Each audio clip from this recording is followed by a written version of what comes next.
I made that one. So that sounds really fantastic. Special. I'll bring the wine. You bring the mac and cheese, Michael. Dinner at your house. WNYC's George Bodarky. George, come on over. Thank you. Thanks, Michael. Oh, please, please, please, please, please, make some mac and cheese. WNYC supporters include NJPAC presenting Freedom Now Suite celebrating Max Roach's centennial, Max Roach's work reimagined for today's world, featuring Nasheet Waits, The Last Poets, and more, January 26 at 8 p.m. Tickets at njpac.org. Leadership support for WNYC comes from the Jerome L. Green Foundation, a proud supporter of New York City's major cultural institutions, providing scholarships in the arts, education, and medicine. Marketplace Morning Report is coming up next, and then in 10 minutes at 9 o'clock, it's the BBC NewsHour on WNYC. Let's check in with London to see what they're working on. London, good morning. Good morning, WNYC. I'm Celia Hatton. On today's NewsHour, John Kerry speaks to us to defend the deal he struck at COP28. And some say it's one of the most important trials in Hong Kong's history. Jimmy Lai pleads not guilty. That's BBC NewsHour coming up at 9 on WNYC. We're starting to see some blue skies out there, some sunshine peeking as well, but it's still soggy out there as well, and we're still under some pretty dangerous conditions this morning with flash flood warnings still posted, just flood warnings posted, so be careful out there this morning. The temperature will be falling through the day all the way to the 40s.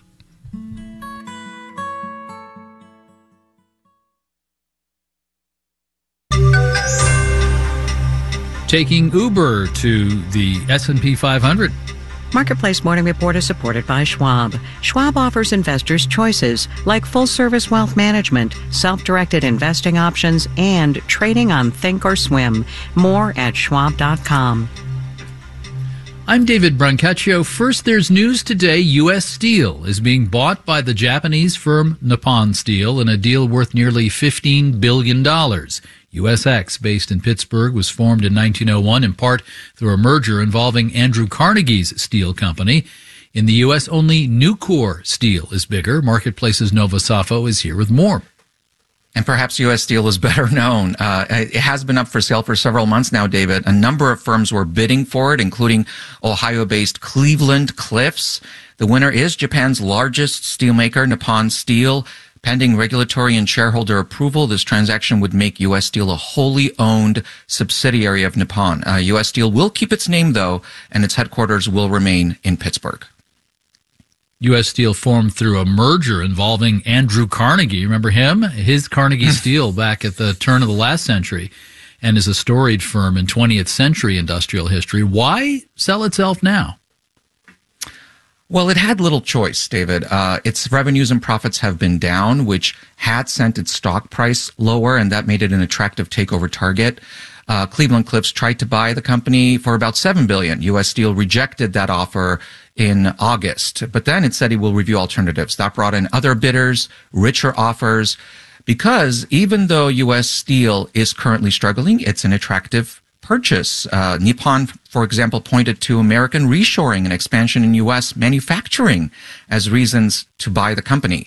Nippon has been on a buying binge anyway, and now it will have a bigger share of the American market for high-grade steel used for things like vehicles and solar panels. All right, Marketplace's Nova Safo, thank you.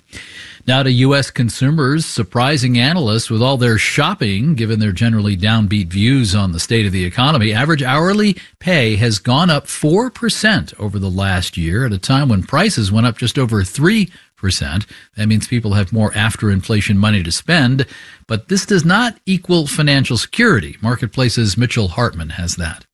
Last year, as prices rose, so did wages, especially for low-income workers. Leisure and hospitality pay shot up by double digits. But no longer, says Tulane economist Gary Hoover. At the bottom, we're absolutely seeing those gains are stalling out. And that's squeezing many families' finances, says Robert Frick at Navy Federal Credit Union. Our lower income members are really struggling, and the main reason for that is the rate of inflation has come down, but the weight of inflation keeps going up.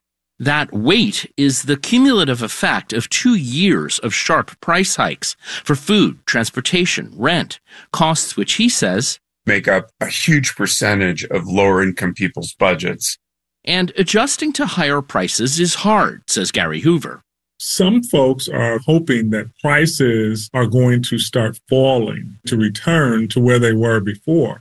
But once prices go up, they rarely come down again. I'm Mitchell Hartman for Marketplace.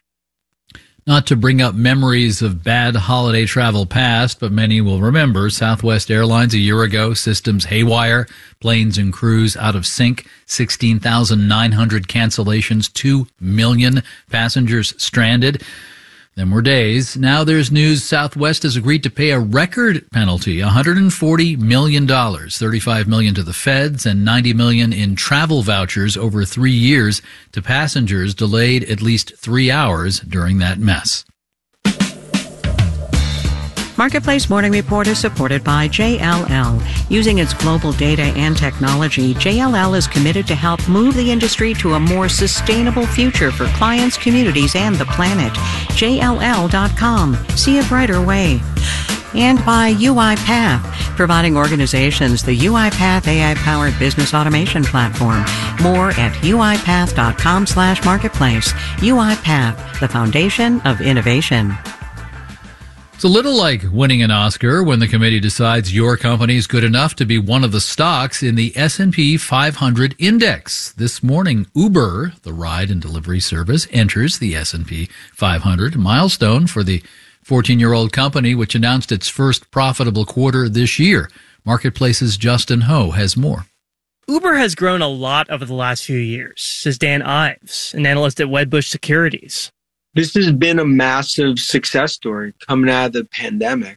That's because the company's ride-sharing business has benefited as people started traveling again and going back to the office. Meanwhile, its food delivery business, which took off during the pandemic, has stayed strong.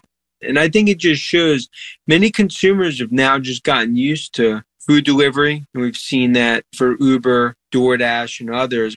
Not all of Uber's other ventures have been as successful.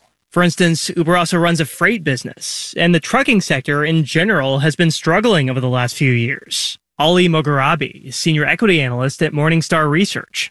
It's just the overall economic environment that has basically reduced the amount of freight that's coming in and that needs to be transported. There's also the issue of whether Uber's drivers should be considered independent contractors or actual employees. Mogharabi says ride-sharing companies have struck a lot of deals with governments to keep classifying drivers as contractors while upping their benefits. In terms of some different types of protection, funding for healthcare, for example, maybe higher pay. Uber has also been taking steps to earn more money, says Evan Raleigh, a professor at the University of Connecticut. They cut off ATG, the driverless car business that was losing a lot of money. They're increasing fares to consumers, and they found economies of scale with their global business. All of that has helped the company turn a profit this year, and that makes it eligible for S&P 500 membership and more investment, since a lot of mutual funds and exchange-traded funds simply buy shares of whatever's in the index. Now, passive funds, mutual funds, and ETFs have to own shares of Uber. Raleigh says S&P 500 membership is a reflection of how far Uber's come over the last 14 years. I'm Justin Ho for Marketplace.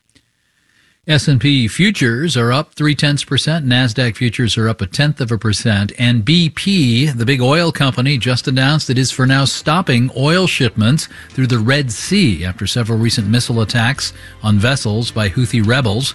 The attacks have come amid the rising tensions in the region given the Israel-Hamas war. Several shippers are now steering clear of this key trade route. Crude oil just jumped up 2.4%. It's the Marketplace Morning Report from APM, American Public Media.